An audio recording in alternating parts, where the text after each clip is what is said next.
Well, let's turn now to an end-of-the-year look at some of the key trends that are worth watching in Israel's economy. That tell two very different 2017, stories. Indeed, that tell two very different stories.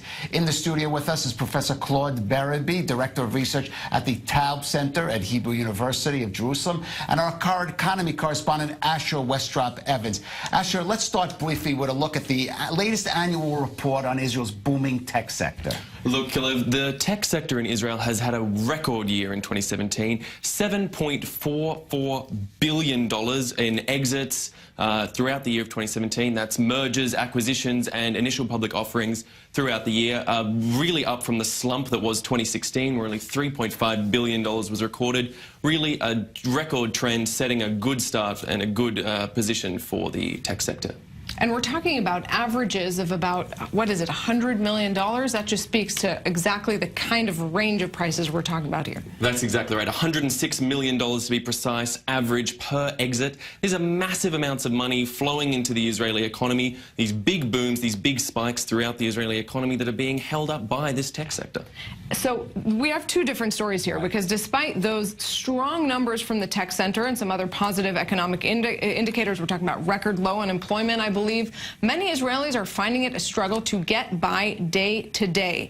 Now, this new Taub Center report, Claude, really puts the numbers to that. What did you find about the high cost of living for those of us not working in tech?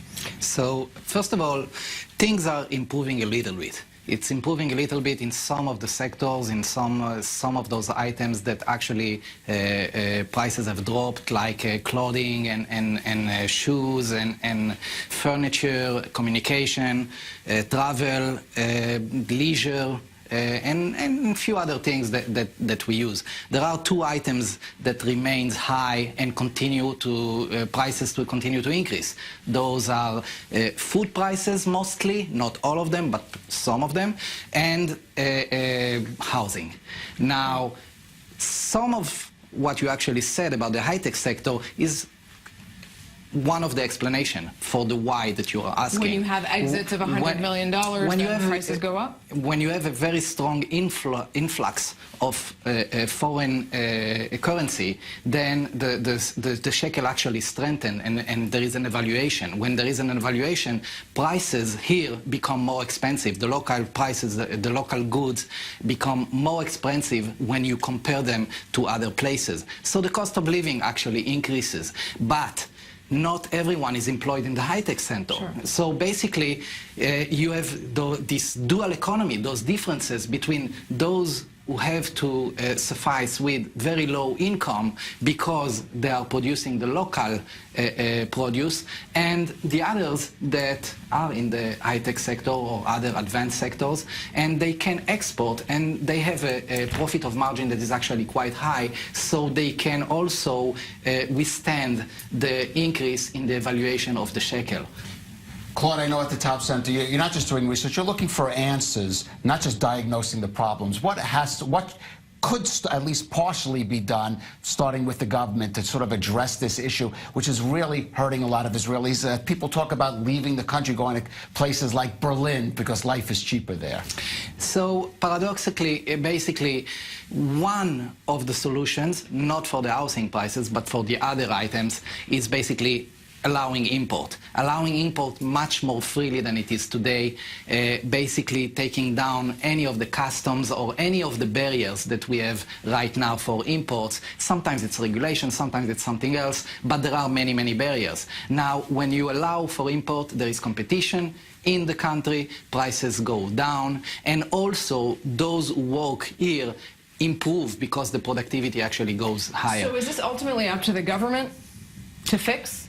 Not only, but it is up to the government to allow for it to happen. So otherwise, I mean, if they will not, if they will remain all those barriers, if they will leave all those barriers in place, then those things cannot happen. Claude, I want to ask about what was probably the most vexing economic problem for Israelis, which is the cost of housing in this country, which far outstrips the rate of inflation. In fact, we haven't really had any real inflation in the last few years, and yet housing, we go see 9%, 10%. What is driving the housing prices, and what needs to be done? Not enough houses. That's basically the very short solution to a big question. As long as the supply doesn't meet the demand and the demand is increasing and the supply is not even covering past demands, we will have an increase in prices. Now, we can try to play tricks with certain policies, one or another. You can call it whatever you want. You can try to do publicity. But at the end of the day, as long as the supply doesn't increase dramatically and is also associated with everything around it, like infrastructure, everything, so those houses are something that people can buy, then the prices will not be stabilized and certainly not go down in the housing market.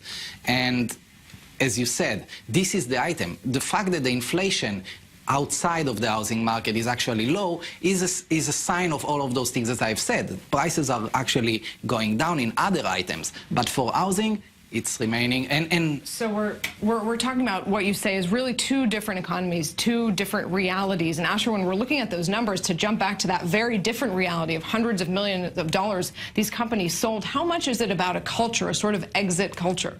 Well, exactly right, Nurid. It is about Israeli companies that come in and, build up these big enterprises, they build up these big markets, but then inevitably sell outside the economy, and they give these big cash injections, but that doesn't necessarily spread freely over the rest of the economy. And you're seeing in other parts outside the high-tech sector, low productivity, low wages, and low skills where people just aren't being trained for the modern economy and the modern jobs that are being required here in Israel. And it's ironic, we celebrate some of these big exits. We love to hear about Google buying this company and that, but if some of those companies would develop in Israel, they keep their factories here, maybe there'd be even some sort of less skilled jobs available, but it doesn't seem to happen. No, exactly right, Kalev. It doesn't necessarily reflect on the wider economy. There is a select few that get the opportunity to get to go into these sectors, that have the connections, that have the education, but those wider educational moves to help people in other parts of the economy aren't necessarily filtering through. How much do you think that affects the greater picture, that we see that sort of exit culture where people don't really want to build a company here and keep it? Actually, I don't think that's much of a problem. However, the other things that were mentioned are the problem. So you need that. You need those exits. You need the influx of money. It's not a bad thing. We discover natural gas. We get a lot of money. That's a good thing. We have an exit. We get a lot of money. That's a good thing. However, you also need to be able to increase productivity, labor productivity in all the rest of the economy. To do so, you need investments, you need education, you need a lot of training, you need a lot of things that are not done right now, not enough at least, and you need also to give those some help, the same help that you would give to the exporters in the high-tech. A tale of two economies, something we see really around the world, but maybe more extreme right here in Israel. Gentlemen, thank you very much for being with us.